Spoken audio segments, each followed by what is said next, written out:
Israel had turned away from God. Although it still kept its name and part of its traditions, the heart of the people was divided. The worship once directed to Jehovah had been replaced by foreign cults, encouraged from within the palace itself. King Ahab, influenced by political and religious alliances, allowed altars to Baal to be raised and the ancient prophets to be persecuted or silenced.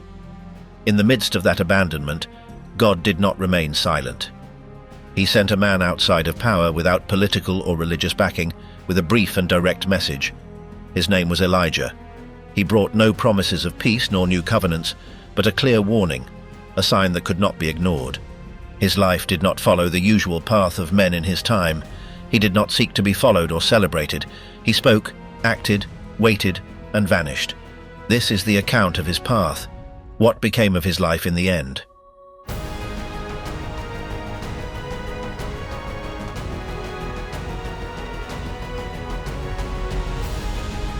The kingdom of Ahab and the cult of Baal. In a time of political division and territorial fragmentation, the northern kingdom, called Israel, was under the rule of King Ahab. His government, centered in the city of Samaria, coincided with a rapid transformation of the country's religious system. The figure of the king, instead of upholding inherited traditions, became the main promoter of a change that altered the worship established for generations. Ahab took Jezebel, daughter of the king of the Sidonians, as his wife. This union not only strengthened diplomatic relations with neighboring regions, but also brought with it foreign religious practices. Jezebel, coming from a culture that honored Baal as the main deity, promoted this devotion in Israelite territory with full support from the royal court. The establishment of the new worship was not limited to allowing diversity. Altars and temples to Baal were erected within the national territory itself. The Queen played an active role in the replacement of the traditional worship with the new system, supported by state resources and a network of priests who came from her country of origin. The replacement did not occur spontaneously. It was firmly directed from the seat of power, accompanied by the progressive elimination of spaces dedicated to the old worship. Religious norms passed down for generations were displaced, and those who remained faithful to them were persecuted. Some prophets of the old order disappeared, others went into hiding, and many never spoke publicly again. Traditional symbols were removed, and the people's own festivals were left without official support. The new celebrations, the introduced rites, and the messages disseminated from the worship centers aimed to establish a different identity, aligned with the practices of the coastal cities of the region. While this took place at the institutional level, the population did not show a unified reaction. Some sectors accepted the change, others remained silent. Access to positions of influence began to depend on adherence to the new system. The figure of Baal, associated with the control of rain and harvests, was presented as a source of prosperity in the midst of an agricultural people. In parallel, the figure of Jehovah, once recognized as the God of Israel, was marginalized from public life. His prophets were no longer consulted, his teachings ceased to influence the kingdom's decisions, and his altars were torn down. The decisions that drove this transformation were not presented as formal ruptures. The abandonment of the old faith was not proclaimed, but in practice, everything it represented was suppressed. The continuity of the royal lineage became closely linked to the success of the new model, and any opposition was considered a threat to the established order. The structure of power not only promoted a different form of worship, but used this transformation as a tool of control. Worship ceased to be a matter of conscience and became part of the kingdom's politics. Under Ahab's rule, the distinction between civil power and religious authority was blurred, and everything aligned with the interests of the royal house. In the midst of this context, without prior notice and without belonging to the usual circles of influence, a figure would appear who would change the course of events. The message of silence. While the worship of Baal was being affirmed as the dominant religious expression in the kingdom of Israel, a man from the region of Gilead emerged without prior notice. His name was Elijah. He had no ties to the palace, nor was he among the known officials. His place of origin, Tishbe, was not notable for political or religious importance. However, his message did not go unnoticed. Elijah appeared before the king without intermediaries. He did not request an audience or use courtesies. He directly declared that there would be no rain or dew over the land for an indefinite period. According to his words, the climate would be suspended until he himself announced otherwise. He offered no details about the duration of the punishment or the means to stop it. He simply stated that the decision did not come from him, but from the God whom the people had ceased to call upon. The message was not accompanied by signs or further warnings. It was a brief and forceful statement, issued in a context where Baal was worshipped as the Lord of rain and the fertility of the land. Denying the arrival of water was therefore more than a climatic prediction. It was an open confrontation with the religious system established by the royal house. After delivering his announcement, Elijah did not remain in the city. He did not seek popular support, nor did he address the people. He received instructions to withdraw and move to an uninhabited area east of the Jordan. His role was not to organize movements or lead reforms. He was only to speak when instructed and remain hidden in the meantime. Meanwhile, the declaration he had made began to come true. The sky remained dry. Natural springs began to dwindle and the land to dry up.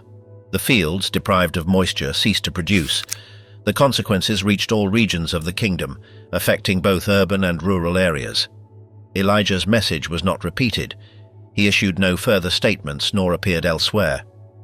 His absence heightened the tension, as there was no certainty about his whereabouts or the possibility of reversing the situation. The decision to remain silent was part of his assignment. He had spoken once, and now he was to remain silent. During this initial stage, Elijah made no contacts and called no followers.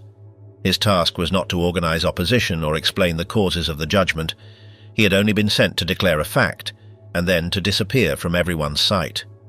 As the first visible signs of drought appeared, the power structures did not react immediately. Ritual practices continued, and the prophets associated with the new cult intensified their ceremonies. However, the climate did not change. The drought progressed, and the figure of Elijah, though absent, began to become an involuntary point of reference amid the official silence. The waiting at the brook of Cherith.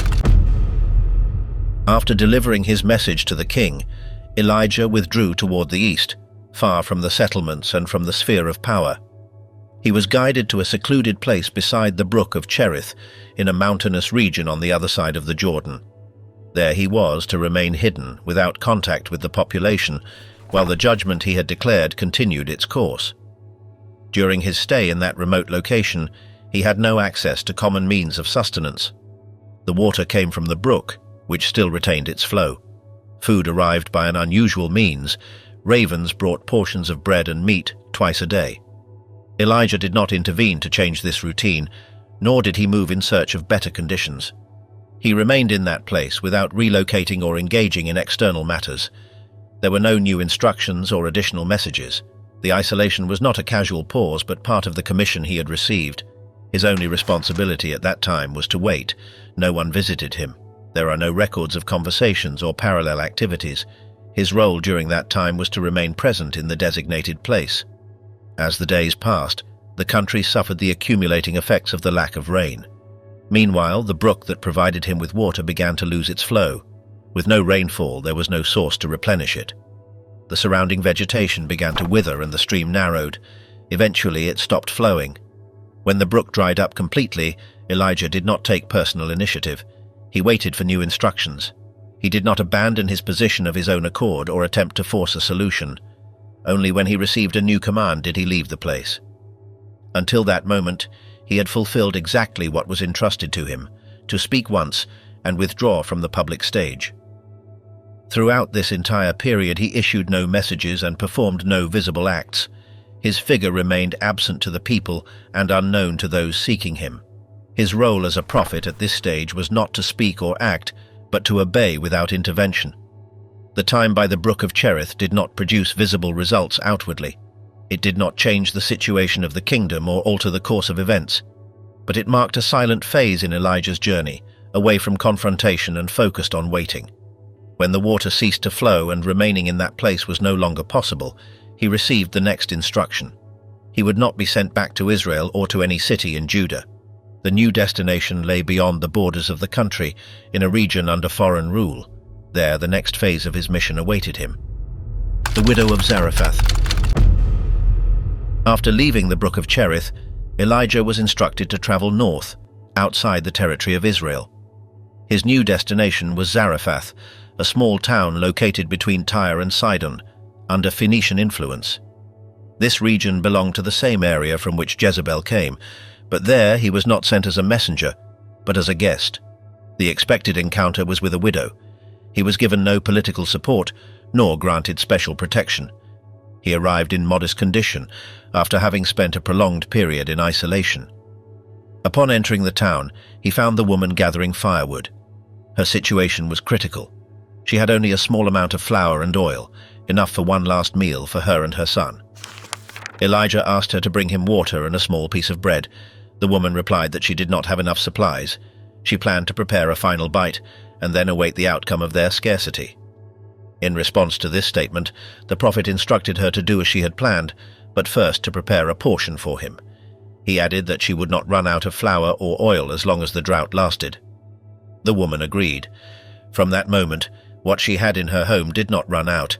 The jar of flour and the container of oil retained enough content day after day. The amount never visibly increased, but it never decreased either. During the time Elijah stayed there, the household maintained a constant supply. Neither the prophet nor the family lacked what was necessary. Elijah made no proclamations during his stay. He did not seek to expand his message, nor did he try to organize any kind of community. No public signs or outward actions were recorded either. His presence in Zarephath was discreet, limited to the interior of the home where he was staying. There he lived, in foreign land, sustained in silence. The environment remained under the effects of the drought. There is no record that the sustained provision reached other households. It was a reserved event without publicity. The intervention had no witnesses beyond those directly involved. Elijah did not use what happened as an argument to validate his role, nor did he explain what had occurred. He simply remained in that place, fulfilling the instruction that had brought him there. This period was not marked by visible action or conflict. It also did not include new messages. It was a time of protection, in which the prophet was sustained through means beyond ordinary logic. There was no abundance or accumulation, but neither was there scarcity. Without records of outside intervention or participation in public events, Elijah waited in Zarephath until the next event altered the stability he had reached. The event that followed was unrelated to the drought or the condition of the kingdom. It was an unexpected situation within the same household that would lead to a new moment in his mission. The miracle. During Elijah's stay in Zarephath, an unexpected event disrupted the routine of the household that had taken him in. The widow's son became gravely ill. His condition worsened quickly, and with no hope of recovery, he stopped breathing. In a context where stability had been maintained for months, this loss introduced a new tension, unrelated to the drought or the political environment. Faced with the child's death, the mother reacted in anguish.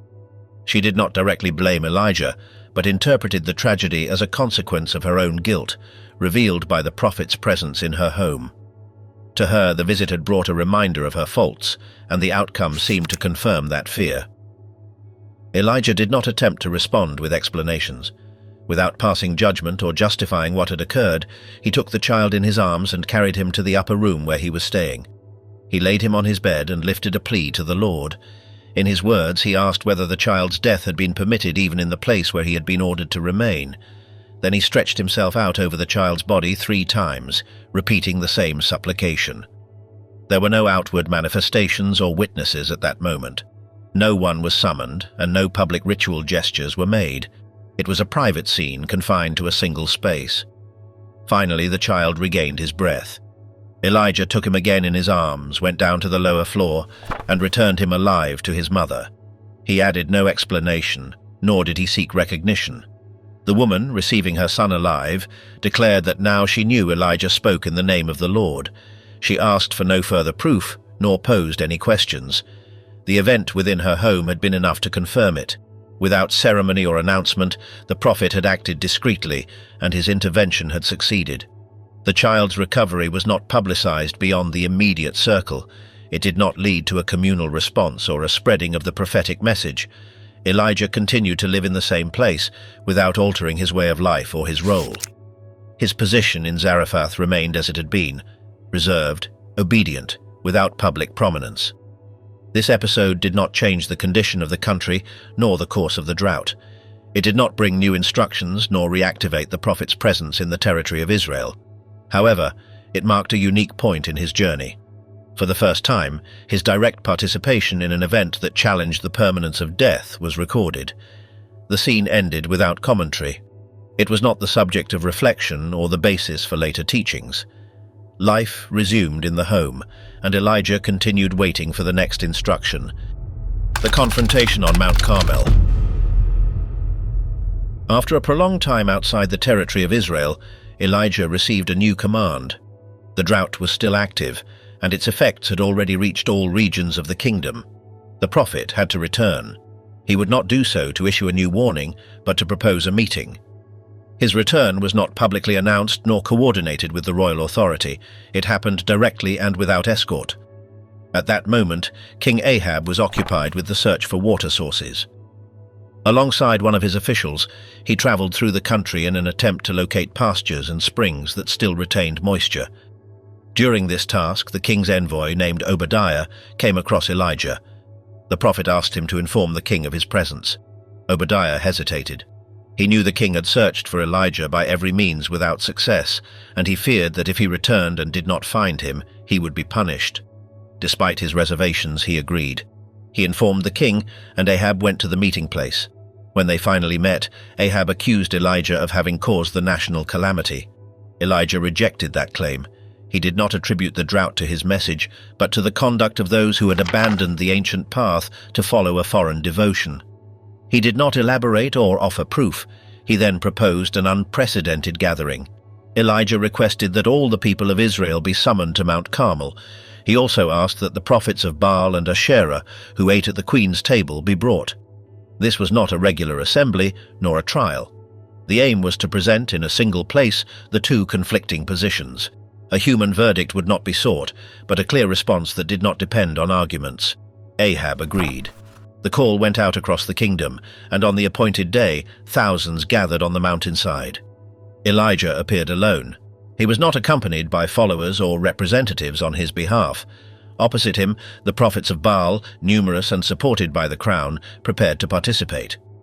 Before beginning, Elijah addressed the people. He posed a plain question: how long would they continue to waver? He did not demand a response. He did not assign blame or give instructions. He merely stated that if Baal was the true God, he should be followed, and if it was the Lord, then they should return to him. The proposal was simple. 2 altars would be prepared. Each group would offer a sacrifice without lighting a fire. The God who answered with fire from above would be recognized as the true one. No one objected to the terms. The prophets of Baal took their turn first. From morning until noon, they called out without rest. They shouted, danced, and performed gestures characteristic of their ritual. There was no answer. Elijah watched in silence. Seeing they continued without result, he pointed out the futility of their effort. Nevertheless, the prophets persisted until late in the afternoon. Finally, they stopped without having achieved any effect. Then Elijah asked the people to come closer. He restored a fallen altar, used 12 stones as a base, and placed the wood and the animal on them. He then ordered water to be poured over the entire setup until the trench around it was completely filled. Without raising his voice or prolonging his prayer, he addressed the Lord. He asked that at that moment it be confirmed that he was his servant, and that everything done had been in obedience to a received command. At the end of his plea, fire came down upon the altar. It consumed the offering, the wood, the stones, the water, and even the dust of the ground. The people, witnessing this, acknowledged that the Lord was the true God. Elijah did not request celebrations or make declarations. He gave a single instruction, that the prophets of Baal be seized. They were taken to a nearby brook and executed there, in accordance with the ancient law reserved for those who promoted a false cult among the people. The day ended without speeches. There was no subsequent ceremony or proclamations. Elijah did not address the people again or draw conclusions. The next step would not take place at the altar, but at the top of the mountain. Elijah and the rain. At the conclusion of the confrontation on Mount Carmel, Elijah did not descend with the rest of the people. He remained at the site, taking no part in celebrations or issuing new declarations. With the altar already consumed by fire and the prophets of Baal executed, his attention turned to another objective, the return of the rain. The weather remained dry. Despite the collective acknowledgement of the superiority of the God of Israel, the sky showed no signs of change. Elijah went up to the summit of the mountain and bent down with his face between his knees. It was not a public act, nor was it accompanied by proclamations. He was accompanied only by his assistant, whom he sent repeatedly to observe the horizon. On 6 occasions the report was the same. There was no change. The sky remained clear. Elijah did not alter his position or his prayer. He maintained the same attitude without interruption. Upon receiving the report for the 7th time, the response changed. A small cloud was seen rising from the sea, the size of a human hand. It was not a storm nor a striking phenomenon, but it was enough for Elijah to interrupt his prayer. Immediately afterward, he ordered his assistant to run and warn the king. He instructed him to return to Jezreel at once, before the rain could stop him. The message was sent without delay. There was no further confirmation or additional words. Soon after, the sky darkened. The wind picked up and it began to rain. The first drops were not light. A heavy rain fell upon a land that had remained dry for years. The cycle that had been announced in Samaria in a single message now found its closure, not with words, but with water. Elijah descended from the mountain. He did not do so slowly or accompanied. He ran toward the city of Jezreel and arrived before the king's chariot. It is not specified how he managed such a feat, nor is it detailed whether there were witnesses. Only his presence in the place is recorded, reaching the city by his own means. Once in Jezreel, he did not address crowds, nor was he officially received. There was no welcome or recognition. The rain continued to fall. The land began to absorb the moisture. The plants and fields would have a chance to recover, but the underlying conflict had not been resolved. The king returned to his palace, and with him political tension returned as well. Elijah, still in the city, was neither summoned by the court nor protected by the government. The decision on how to respond to the events of Carmel and the return of the rain would fall into other hands, and it would not be a favorable reaction. The next response would not come from Ahab, but from Jezebel. Jezebel's threat and the flight southward. After returning to Jezreel and the reappearance of the rains, King Ahab informed Jezebel of everything that had happened on Mount Carmel, including the execution of the prophets connected to her cult. The queen's reaction was immediate. Without consulting her husband or seeking an official channel, she sent a direct message to Elijah. In it, she swore that before a full day had passed, she would do to him what had been done to her prophets. The message was not a symbolic warning. It represented a formal threat backed by the queen's authority.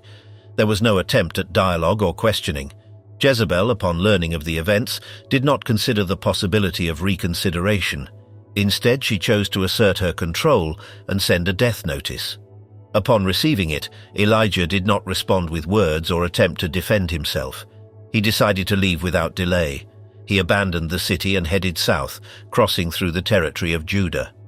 He did not take refuge in any walled city or turn to religious centers. His destination was the desert, a desolate and silent region far from the main roads. After a full day's journey, he stopped under a solitary tree. At that point, he expressed his exhaustion. He did not ask for justice or protection, he only voiced a wish to end his life. He did not do so with scandalous desperation, but with a simple and subdued request. Then he lay down and fell asleep. While he was resting, he was awakened by someone who touched him. In front of him was baked bread and a container of water. He ate and fell asleep again. Shortly afterward, he was awakened once more by the same figure who told him that the journey ahead was long and required more strength. He ate a second time. With that provision, he continued on his way. He did not head toward urban centers or familiar residences. His path led him to Mount Horeb, the same place that centuries earlier had been associated with earlier revelations.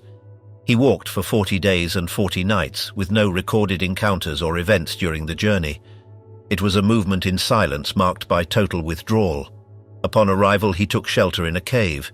He issued no declarations and sought no guidance. The place had no watch nor activity.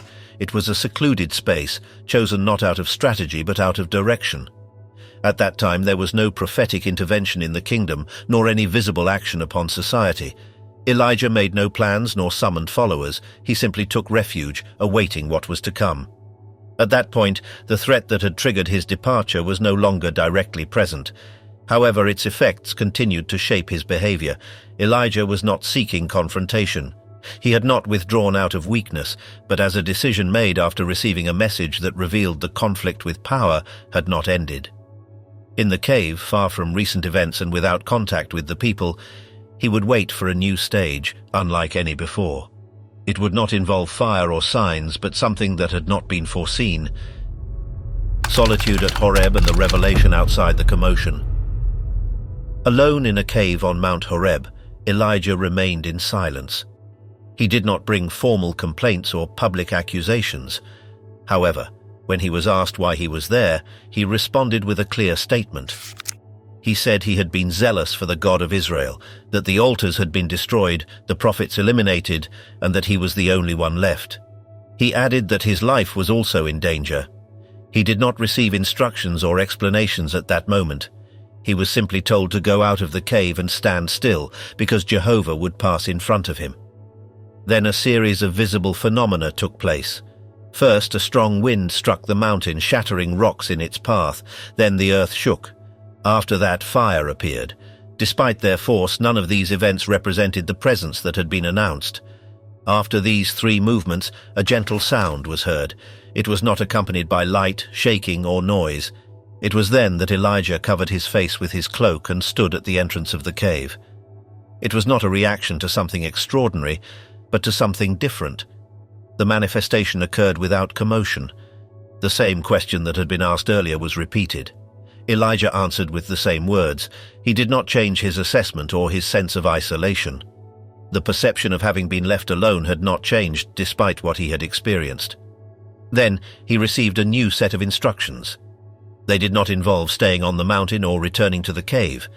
He was to move northward once again and carry out 3 tasks: anoint one man as king of Syria, another as king of Israel, and a third as his successor in the prophetic role. He was not asked to lead reforms or gather followers. He was only to deliver a specific task to those who would occupy future positions of responsibility. He was also informed that his perception was incomplete. He was not the only one left. There were still thousands in Israel who had not bowed to Baal or acknowledged him. Their names were not given, nor were their locations mentioned. He was simply told that his action had not been isolated or in vain. The encounter at Horeb was not accompanied by public signs. It was not recorded by witnesses or followed by proclamations. The teaching received did not come through the power of fire or the quake, but through something that was not perceived by the usual senses. Once the instructions were received, Elijah asked no questions and requested no details. He descended from the mountain and began to carry out the new mission. His next action would not be directed at kings, but at a man working in the field, outside the sphere of influence. Elisha, the successor of Elijah. After leaving Mount Horeb, Elijah set out to fulfill one of the commands he had received, to appoint a successor who would continue the prophetic work. His journey led him to the fields where Elisha, son of Shaphat, was working. It was not a place of religious instruction or an urban center. Elisha was plowing the land with a pair of oxen in the midst of a rural setting. Elijah did not arrive with a speech or make a public call, nor did he explain the reasons for his arrival. He simply approached and placed his cloak upon Elisha. This gesture, without any added words, indicated the transmission of a role. It was not a ceremonial act, but a direct sign of selection. Elisha understood its meaning. Immediately he stopped his task and ran after Elijah. He asked for permission to say farewell to his parents, showing no doubt about the decision he had just made. Elijah imposed no conditions. He simply replied that he should do as he deemed necessary. Upon returning, Elisha did not resume his work. Instead, he sacrificed the oxen and used the yoke as fuel to cook the meat. With this gesture, he left behind his previous occupation and marked the end of his former life. Then he departed to follow Elijah. From that moment on, he became his assistant. During this period, Elisha did not act as an independent prophet. He issued no messages nor intervened in public matters. His task consisted of accompanying, observing, and serving. There are no records of him performing miracles or being consulted by authorities. He remained in the background, learning in silence. Elijah also did not change his style due to the presence of the new assistant. He did not form a school or gather followers. He did not organize structures or establish a formal sequence of instruction. The relationship between them was direct and without protocols. Elisha was present, but he did not hold prominent roles. During this stage, Elijah did not re-engage in the conflict with the court or issue new denunciations. His public activity paused, while the commission he had received gradually shifted toward another generation. The calling of Elisha marked the beginning of a transition. Elijah remained active, but no longer projected himself into the future as the sole figure. His role now included preparing the next. He did not seek to prolong his image or establish a spiritual lineage. He simply obeyed the instruction received at Horeb. As Elisha accompanied him, Elijah continued his journey through various places. He did not seek recognition or protection. He did not announce the time of his departure, but he knew that his cycle was nearing its end. The condemnation of Ahab. During the time Elisha was accompanying Elijah, a new command was given to the prophet. This time, it was not directed at the people or the prophets of Baal, but at King Ahab himself. The reason was not the cult introduced into the kingdom, but a specific action related to the wrongful acquisition of a piece of land. Ahab had expressed interest in a vineyard adjacent to his residence in Jezreel. The owner, Naboth, refused to sell it, stating that he could not give up the inheritance of his ancestors. Faced with this refusal, Jezebel took control of the situation. She orchestrated a false accusation against Naboth, presented him as guilty of serious crimes, and ordered his execution through manipulated witnesses. Once he was dead, the king took possession of the land. Elijah was instructed to go and meet Ahab precisely at the moment he descended to take possession of the property. There was no prior announcement, nor was he presented as a negotiator. He confronted him at the scene of the crime and declared that the very land acquired with blood would become the setting of his punishment. The message was direct. It stated that just as Naboth had been unjustly killed, the king's body would not receive honorable treatment. It would be exposed, and dogs would lick his blood in the same place. Furthermore, it was announced that all of his descendants would be eliminated, and that Queen Jezebel would meet a similar end. There were no grand words or signs. The judgment was pronounced on the very ground involved in the injustice. Elijah did not intervene with force or alter the scene. He delivered the message and withdrew. The king's reaction was unexpected. He tore his clothes, dressed in rough garments, fasted, and remained silent for a time. His conduct was observed and recorded. As a result, it was determined that the punishment would not be applied during his lifetime, but during that of his son. The sentence was not revoked, only postponed. Elijah did not take part in the subsequent decision. He did not reappear at the court or issue messages on the matter. His role was to deliver a warning, not to carry out justice or monitor its fulfillment. The action against Ahab was not part of a campaign. It was a specific response to a single act of violence and injustice. The judgment declared did not result in reform or a change in the kingdom's direction. The cult of Baal was not dismantled, nor was the palace's religious policy corrected. The king's conduct, although briefly altered, did not shift the overall course of his reign. Elijah's message remained unchanged. What was declared in the vineyard did not depend on the monarch's emotional response or any subsequent gestures. History would continue its course, and what had been announced would be fulfilled in due time without further intervention from the prophet. The end of Ahab's dynasty. After the judgment pronounced by Elijah in Naboth's vineyard, time continued its course. Ahab's death did not occur immediately, nor at the same location where the warning had been given. He died years later during a battle, and his body was brought to Samaria. However, when the chariot in which he had been transported was washed, dogs licked his blood in the place where Naboth's had been spilled, just as had been declared. Power passed to his son, Joram. But the continuity of Ahab's house would not last long. Another man, Jehu, a military commander, was anointed as king of Israel by a messenger of Elisha. His rise did not occur through succession, but by direct action. Jehu took up arms and marched against the established government. On his way to Jezreel, Jehu eliminated Joram, Ahab's son, and also Ahaziah, king of Judah, who was visiting. The dynasty was struck at its core, and within a short time its principal members were eliminated. Jezebel still resided in the palace. Upon hearing of Jehu's arrival, she neither fled nor attempted to hide. She adorned herself, looked out from a window, and spoke ironically to the new ruler. Jehu, without replying with words, gave an order. Some servants inside threw her out the window. Her body hit the ground and was trampled by the horses of the new king. Jehu entered the palace and after a time ordered that the body be buried, acknowledging that she had been a queen. However, upon returning to the site there was no trace left. The dogs had devoured her flesh, leaving only the skull, feet and palms of her hands. Thus was fulfilled, without further human intervention, the word spoken by Elijah. The extermination did not end with the queen. Jehu ordered the elimination of all the male descendants of Ahab, both in Samaria and in other cities. He also destroyed the officials, counselors and associates who had formed part of the previous power structure. No representatives of the fallen house were left. To consolidate his position, he summoned the followers of Baal under the pretext of holding a solemn ceremony in the deity's honor. Once gathered in their temple, he had them all executed. Then he destroyed the building and rendered it unusable. The official cult of Baal was completely dismantled in Israel. Elijah was not present during these events. He had delivered his message in another time, in another place, and took no part in its fulfillment. The disappearance of Ahab's house and the death of Jezebel occurred through the actions of others, but in line with what had been foretold. No new prophetic dynasty was established, nor was a structure created in honor of what had taken place. A cycle simply came to a close. Elijah was not mentioned in the celebrations or in the records of the new government. His role had been fulfilled in its time, without extensions or formal legacies. The departure of Elijah.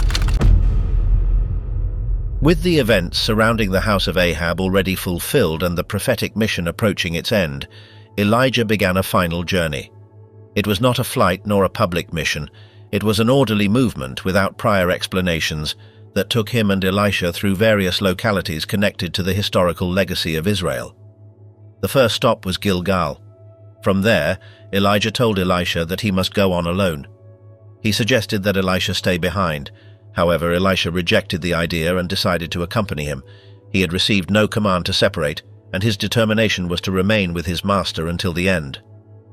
The next stage of the journey led them to Bethel. Again, Elijah insisted that Elisha go no further with him, and once again he received the same response. In that city, local prophets approached Elisha and told him that the day had come for his master's departure. Elisha replied without enthusiasm, confirming that he knew but preferred not to speak of it. The route continued to Jericho. There, the same pattern repeated: Elijah's insistence that Elisha remain behind, Elisha's refusal, and the approach of local prophets with the same warning. Without further comments, Elisha remained steadfast. Finally, they reached the Jordan River. Both stopped beside the stream.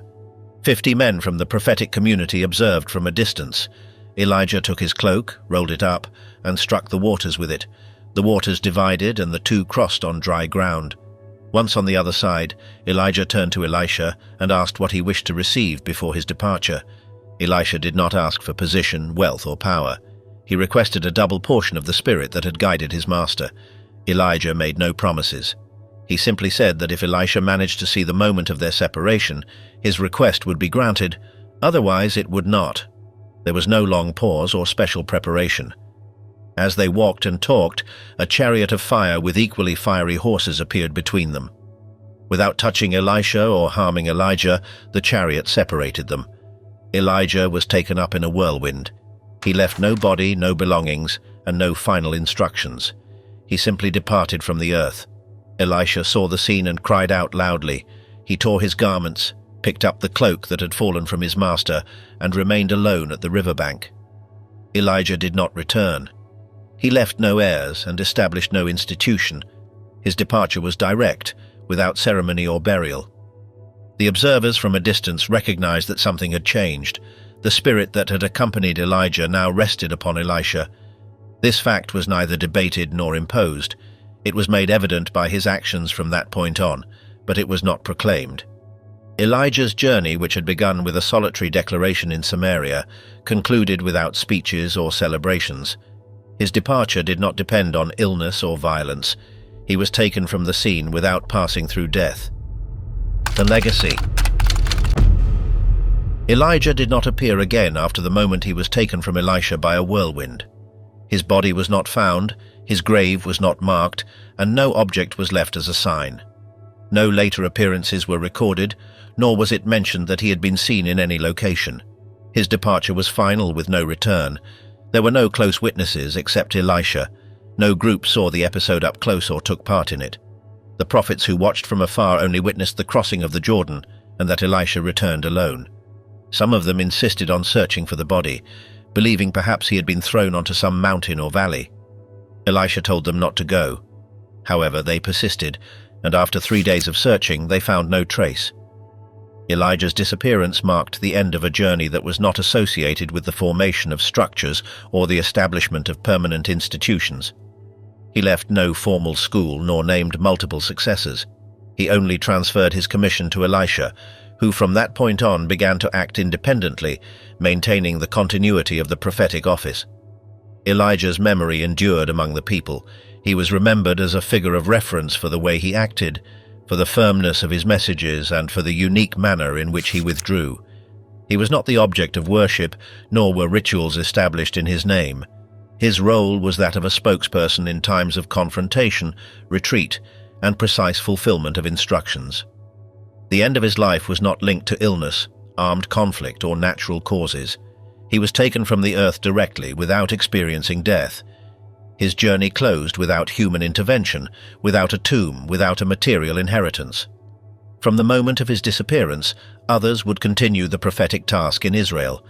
Circumstances would change, governments would come and go, and new situations would arise in the history of the people. Elijah would no longer be present to intervene in them, but his name would be remembered in future generations as one who spoke without hesitation, acted without pretense, and withdrew without noise.